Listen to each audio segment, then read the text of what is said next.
I want to share with you a project I've been working on, and it's a way to cook my meals while I'm camping and not be able to spill fuel all over the inside of my backpack. What I've come up with is by using the Dollartree fancy heat cans. First I started using this right here. It's a pop can heater that I made. I think I made this in 2007. I like it, but my main problem is when I'm camping that let's just give you an example. If I'm trying to boil spaghetti noodles, it's going to take at least 7 minutes of a continuous boil to cook the noodles. Well, the pop can will last about 6 minutes on a fueling, and then it goes out and I have to reprime it. And of course, priming is my big concern, is my big problem with this right here. So it's not really working that well for me out in the field. Now, of course, I also built a Super Cat, which will bring water to a boil in 6 minutes. And but then the fire dies out. I have to restart and relight it again. So I lost all that heat to it. Plus, what happens is, if you ever notice inside the Super Cats, all that residue inside stays in the can.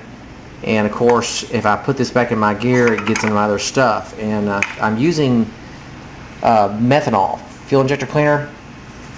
If you look at the ingredients, it contains methanol. Now, however, methanol, which is wood alcohol, is toxic internally if ingested in its liquid form. And I really don't want that in my stuff because personal hygiene and washing is really not practical out in the woods. And so therefore, that idea is not really good working for me also. So what I've been playing with is these fancy cans. These catering heaters are not designed to bring food to a boil or bring water to a boil. They're designed for people in catering to keep food warm. And I need to bring to a boil, so what I've done is I've modified it a little bit. If you see the little ports there that I've drilled in around the inside perimeter of the inner cap, if you can see them in the light real good, and this is a single wick system.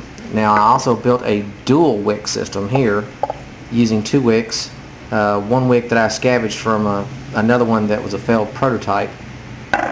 But what will happen is this self-primes. As I light the wick, it will heat the can, and of course the can then expands the methanol inside, causing them to come out outside the ports, which will create an entire blue flame shooting up, oh hell, we're talking about maybe 5 inches. However, the dual wick will go up a whole lot higher and a whole lot brighter, but it also consumes a little bit more. But they are pretty efficient. And I think this is going to work for me because it's all self-contained, and all I have to do is pop the cap back on it, make sure there's no residue up in the cap. Of course, you see that little rubber seal that's already made into the cap, and seal it up real tight. Make sure it's on there good, and it's not leaking out. So I think this will serve my purposes. Now, to fuel it, what I've been doing is I've been using a small flathead small screwdriver. In this case, I'm using an ice pick, and there's a little bitty hole there on the side that you pop this thing up with. Well, what I've been noticing is that this is a very soft metal, and it dents real easily. And I'll show you what I'm talking about here on the dual fuel. If you see the lip over here, where I've been trying to pry it up so many times, it bends that, and it will not get a proper seal when I put the cap back on. So that's not an option there. I can't be delicate enough with it to pop that cap out, because sometimes when you fire these things, that metal swells and it's in there snug, so it's in there pretty tight. So what I've decided to do is it's just filling it up old school way, is be sure you put the can on an incline. And I'm using, this is my little alcohol container here. It's got a turret lid on it, and you simply open up the turret lid on it and see if it's going to focus in on it. And I'm pouring down on one edge, and I'm just allowing the alcohol to go in through the portholes, while the other holes are acting as a ballast for the air pressure as the liquid goes in. And it takes a little while, but you can fill it up. This is a 4-ounce container, so I can pretty much put 3 ounces at the level it's at right now. So that's about, what, 3 ounces in there? I can fill this complete thing up with 3 ounces, and it's a little bit over halfway filled. And it just takes a little while to do it, and at least you can control the flow of the methanol going into it, and it works pretty well. Like I said, I'm going to show you my test results on it. The single wick versus the dual wick, and you can see the difference in the flames if you want to build one. It's really straightforward. The drill bit I'm using to make the porch with is the smallest one I could find laying around here. It's about the size of a sewing needle, and you just want to drill your porch around the perimeter of the inner cap.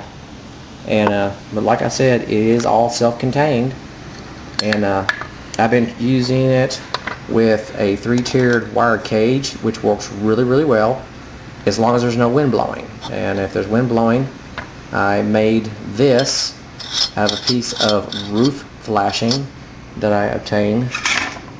Here we go. I obtained it over at Lowe's. I believe it was 35 cents. No, 32 cents, I'm sorry. And it is 1.5 inches in width by about 7 inches in length. And of course, it's a very thin aluminum, and I'm simply using a hole puncher to punch the holes in it. And it acts really well as a wind block. So I'm pretty impressed with it, and I just had a 1-quart cup on top of it cooking spaghetti. No problems. It held the weight really well, just as long as you're on a flat surface. And the good thing is that it goes around the edge here, and all you need is a rubber band on it, and so that's it to it. Put my cap on, if I can with one hand. There we go.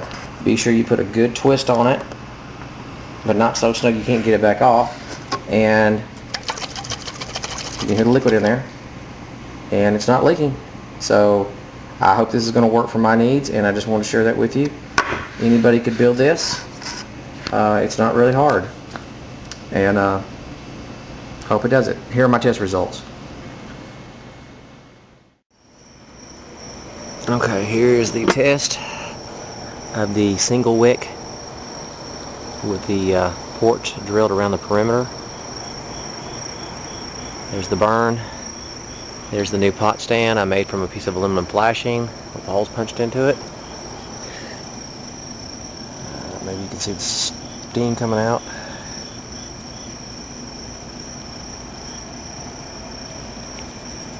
It's coming, barely. 2319. Get my glove on.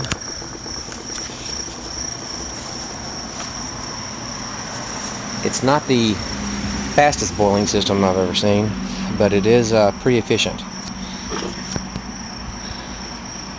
Alright. See, the water's a raging boil. Hot. Now, it started boiling at about 18 minutes, and that was with filling the reserve to about half.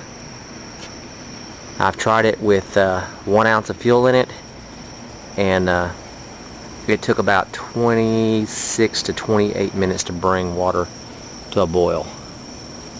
So the more fuel that you add when you prep it, the faster it'll burn. I haven't tried it completely full yet. I'm sure it'll probably cut it down in lesser time. But like I said, it's not the fastest I've ever seen, but it is quite efficient.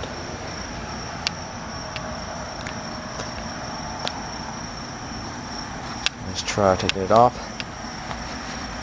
There we go. Yay! You can see it. The ghost never could. Alright, there it is right there. That's the single burn. That's a single wick system.